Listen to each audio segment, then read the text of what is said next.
Hello, friends from the comic book and manga world. My name is Hector, And my name is G. and we're here to talk to you about our picks for the July 7th, 2025 FOC. G and I work for Penguin Random House, and we manage sales into the direct market around the world.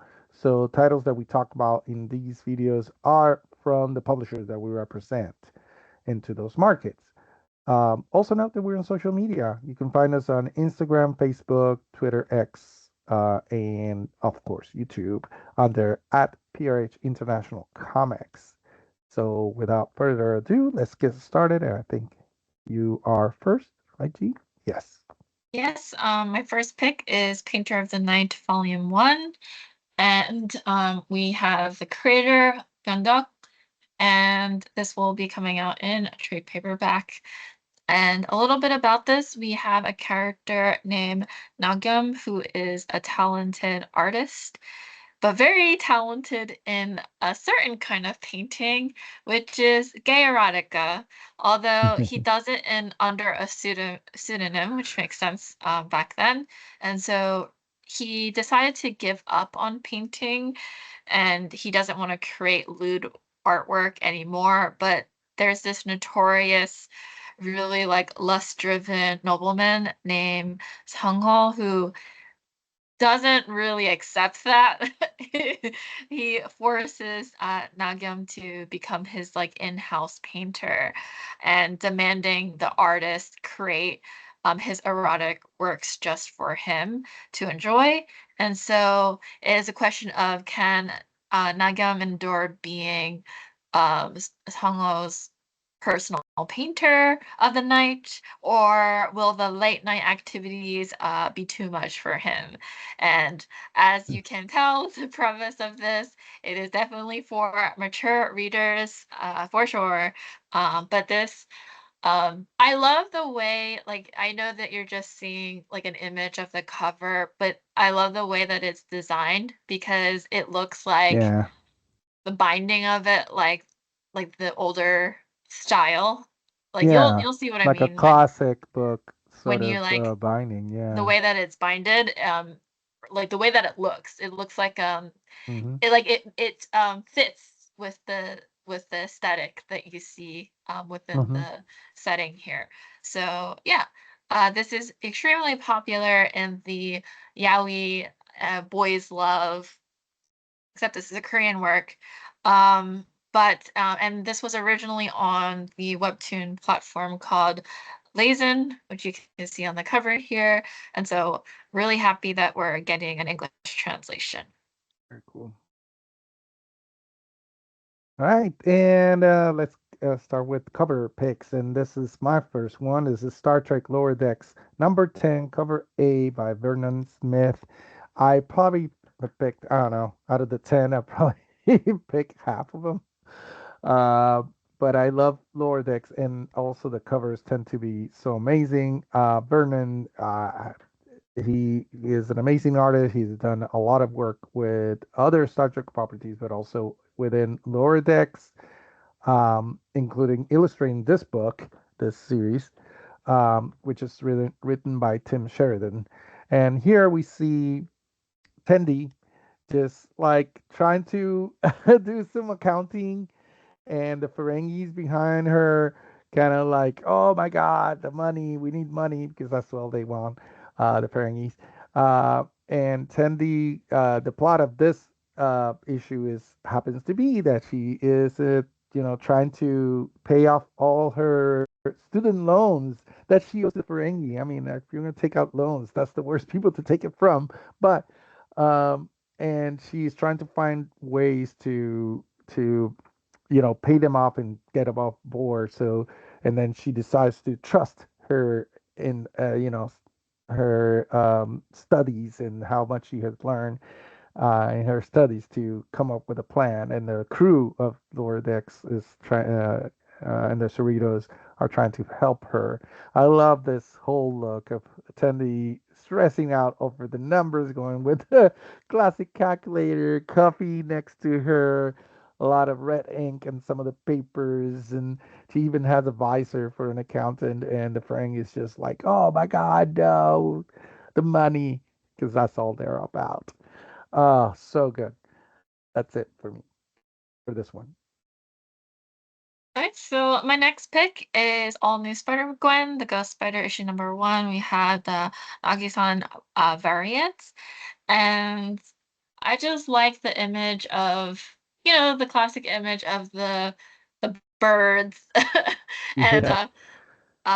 and Spider-Gwen looking like she's flying across these buildings, sort of like very graceful ballerina-esque. Hmm.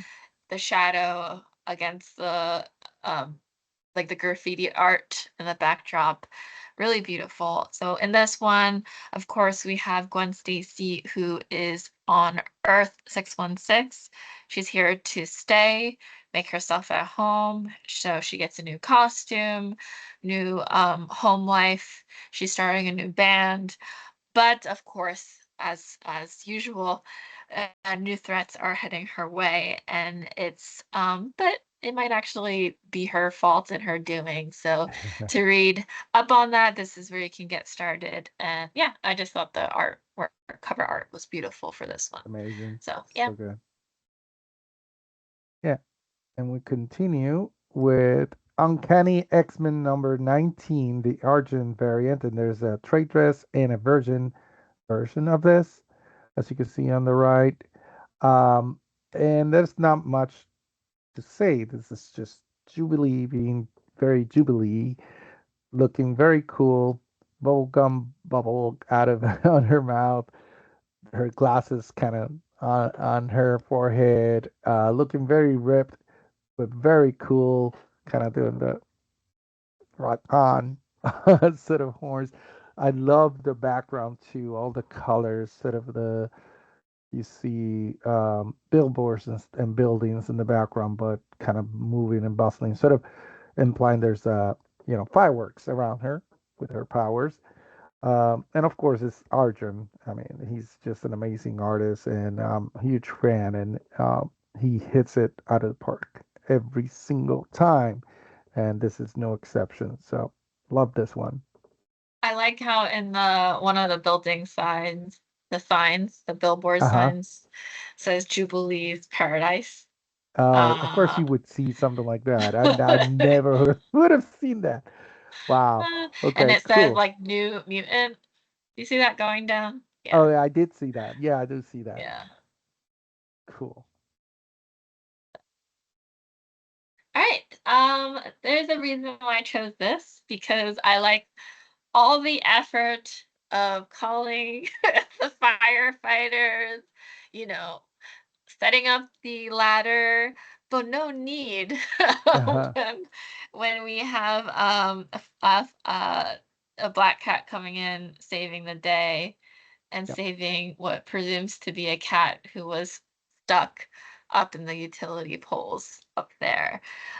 So in this one, we have Felicia, who this is after Amazing Spider-Man's battle with Hellgate.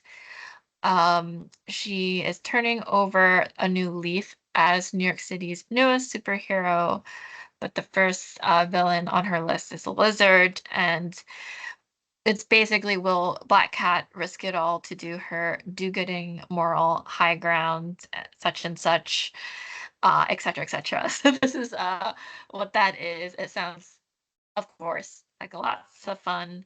I really like it when we have, this is Terry Dodson. I should have mentioned Black Cat number one. This is the foil variant. And I very much love when he does his cover arts. So Yeah. this is one of And them. and this is written by G. Willow Wilson. So the new book G. by G. Willow Wilson. Wilson, which is also an Yes. amazing thing to have. Hmm, hmm. Very cool. Then we have Quick Stops, Volume 3, Number 1. This is the cover B by Katie Bettini, which I couldn't find much about Katie online. She's a art director in Los Angeles, and from her social media, I see that she has been involved in a lot of movies, some animated, some not, like If and Better Man, the Robbie Williams biopic. So she's done a lot of work. The only credit I see for her comics is this, which is amazing. And this is a um, cool comic to bring art to. Quick Stops, this volume three. If you don't know Quick Stops, the previous volumes, they're like stories within the Ask You um, sort of universe of Kevin Smith. The first one sort of did the I forget, like I have it somewhere in here, but it was like short stories, like different.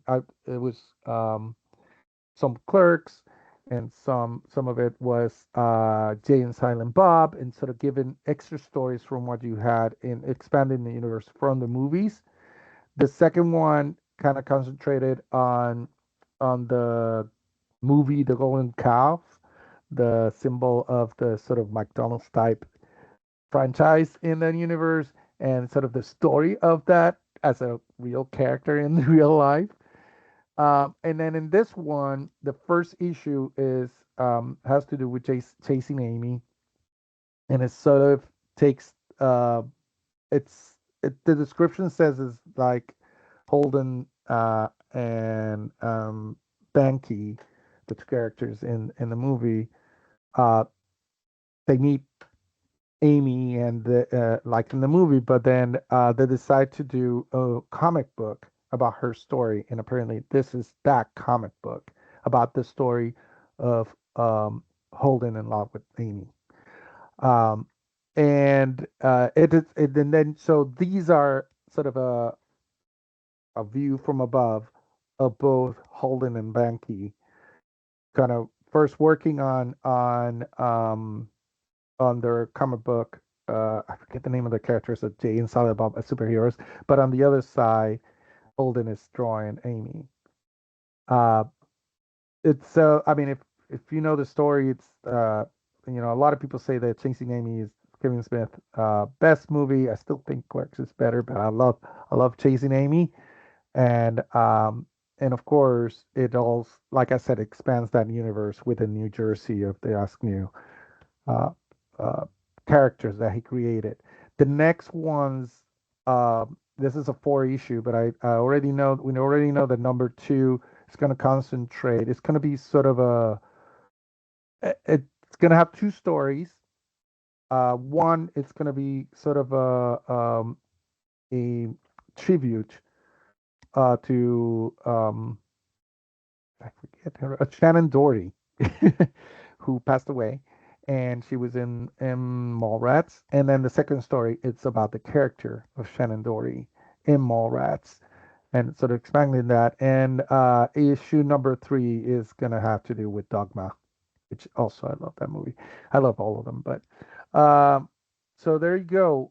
For fans of Kevin Smith, or fans of the Askew New universe, this is coming up, but this cover also, the concept of it is so cool, so cool. I love this cover, and there's so much to see on it.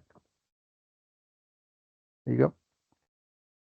All right, for the piece of news for this week, we have this September, the iconic Disney character Stitch from the animated, of course, Lilo and Stitch will star in these set of Marvel comic variant covers. So we have like upcoming issues of Avengers 30 by Humberto Ramos, Amazing Spider-Man issue 11, Luciana Vecchio. Apologies. So you can see, yes, Stitch is just causing causing a bit of an issue with all of these iconic and some of Marvel Comics' most historic covers. And the artwork will be homage pieces to the milestone 100th issue of each respective series. And so let me continue on for more variant covers. We have X-Men issue number 22, Filonato, and then Fantastic Four issue number 3, Paco Medina. And one of my favorites is actually the next one. Captain America issue number 3, Ben Stu. I just like the ice cream. Yeah. I love how like the little label overlap. I forgot what you call those. But you have um the the Captain America shielding Yeah. himself with the ice cream, even though even in the corner there. Yeah. It's great. I just yes, Stitch is cute, so why not? Yeah. He's causing And havoc also, and how many scoops were there on this ice cream? So many scoops all over the place. Anyways, yeah. cool. And that's it. Thank you so much for watching this video. We hope you enjoyed it. And like I mentioned before, we're on social media. So if you want to see more, follow us on YouTube, but also you can find us on Instagram, Facebook, and X Twitter under at PRH International Comics. And we hope you come back. Take care. Bye. Bye everyone.